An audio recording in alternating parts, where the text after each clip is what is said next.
రాష్ట్రీయ ప్రజా కాంగ్రెస్ వారాంతర సమావేశానికి ఇచ్చేసినటువంటి పార్టీ సెక్యులర్స్ అందరికీ నా ప్రత్యేక ధన్యవాదాలు.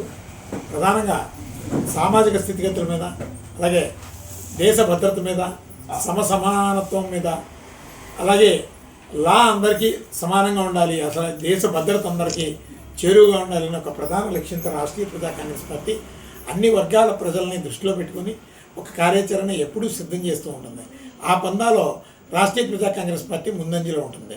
మిగతా తెలుగుదేశం పార్టీలాగో, వైఎస్ఆర్ కాంగ్రెస్ పార్టీలాగో, భారతీయ జనతా పార్టీలాగో కుల వివాదాలు, మత వివాదాలని ప్రజల మధ్య చొప్పించి ప్రజల్లో శాంతి భద్రతల సమస్యలు తీసుకొచ్చేటటువంటి రాజకీయ పార్టీ రాష్ట్రీయ ప్రజా కాంగ్రెస్ పార్టీ కాదు.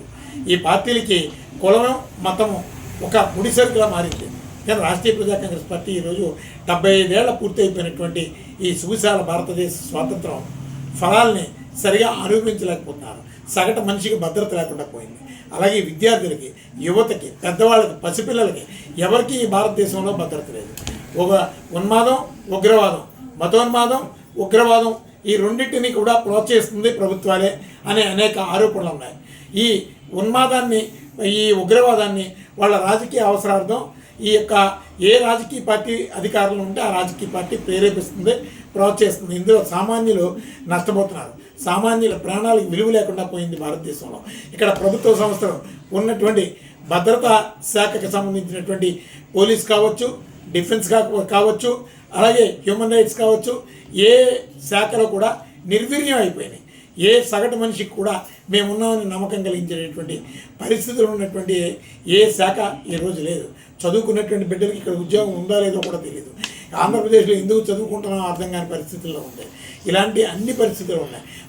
మరి ముఖ్యంగా ఈ దేశ భద్రత చాలా ప్రశ్నార్థకంగా ఉన్నటువంటి పరిస్థితులు ఉన్నాయి.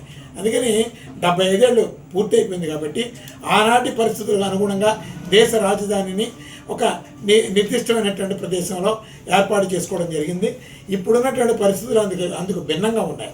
అందుకని ఇప్పుడు కొత్త ఈ తీవ్రవాద సంస్థలన్నిటికీ కూడా ఈ దేశంలో ఉన్నటువంటి భద్రత సంబంధించినటువంటి అన్ని మూలాలు కూడా వాళ్ళ దగ్గర ప్రభుత్వంగానే ఎక్కువగా వాళ్ళ దగ్గరే ఉన్నాయి. అందుకని అవసరాన్ని బట్టి ఖచ్చితంగా మార్చుకోవాల్సిన అవసరం ఉందని రాష్ట్రీయ ప్రజా కాంగ్రెస్ పార్టీ సజెస్ట్ చేస్తుంది.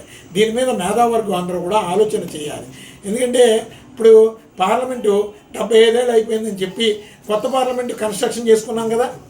అలాగే ఈ భారతదేశానికి ఇప్పుడున్నటువంటి రాజధాని ఎంతవరకు సుభిక్షం, సురక్షితం అనే దాని మీద కూడా ఒక అధ్యయనం జరగాలి. ఖచ్చితంగా అందులో తిరుపతి, ఢిల్లీ అంతా కూడా విపరీతమైనటువంటి పొల్యూషన్, అలాగే సెక్యూరిటీ మెజర్స్ అన్నీ కూడా తీవ్రంగా దెబ్బతిన్నాయి. ఈ ప్రపంచంలోనే ఘోరమైనటువంటి పొల్యూషన్ ఉన్నటువంటి ఏకైక రాజధాని ఏదైనా ఉందంటే మన ఢిల్లీ అని అనేక సర్వే రిపోర్టుల్లో తెలుస్తుంది.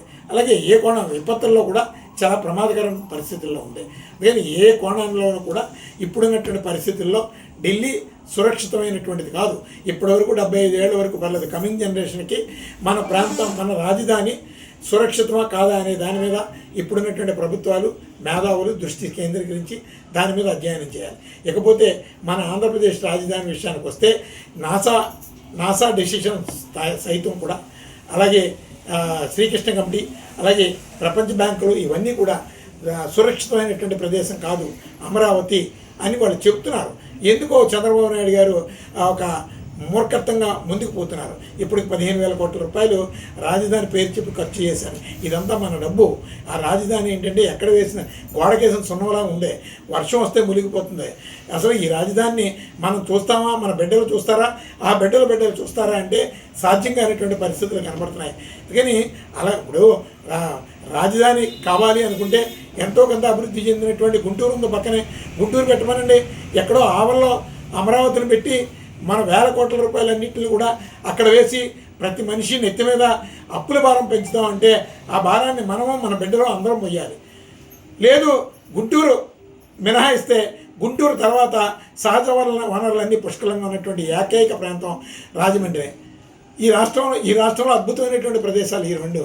మరి వీటిని ఆల్రెడీ ఎంతో కొంత అభివృద్ధి చెందినటువంటివి, రవాణా సౌకర్యం, అలాగే సహజ వనరులు అన్నీ, ఎన్విరాన్మెంటల్ సిస్టమ్ అన్నీ సక్రమంగా పుష్కలంగా ఉన్నటువంటి ప్రాంతాలను వదిలేసి ఘోరమైనటువంటి ప్రాంతాలని రాజధానిగా అభివృద్ధి చేస్తామని చంద్రబాబు నాయుడు గారు ఒంటెత్తుపోకడుగా ముందుకు నడుస్తుంటే ఇది రాష్ట్ర భవిష్యత్తుకు ప్రమాదకరమైన పరిస్థితులు తీసుకొస్తే ఆంధ్రప్రదేశ్ మేధావులు ఒకప్పుడు ఆదర్శంగా ఉండేవారు.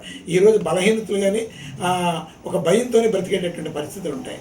కానీ మేధావర్గానికి రాష్ట్రీయ ప్రజా కాంగ్రెస్ పార్టీ ఇచ్చే పిలుపు ఏంటంటే మీ బలహీనతల్ని మీ భయాన్ని ప్రక్కన పెట్టి రాష్ట్రం కోసం మీ యొక్క ఆలోచన విధానాలని షేర్ చేయాలి, భావితరాలకు ఒక భద్రతని ఇవ్వాలి, ఆంధ్రప్రదేశ్ని ఒక గొప్ప అద్భుతమైనటువంటి రాజధాని నిర్మాణం జరగాలని చెప్పి రాష్ట్రీయ ప్రజా కాంగ్రెస్ పార్టీ కోరుకుంటూ సెలవు తీసుకుంటాం.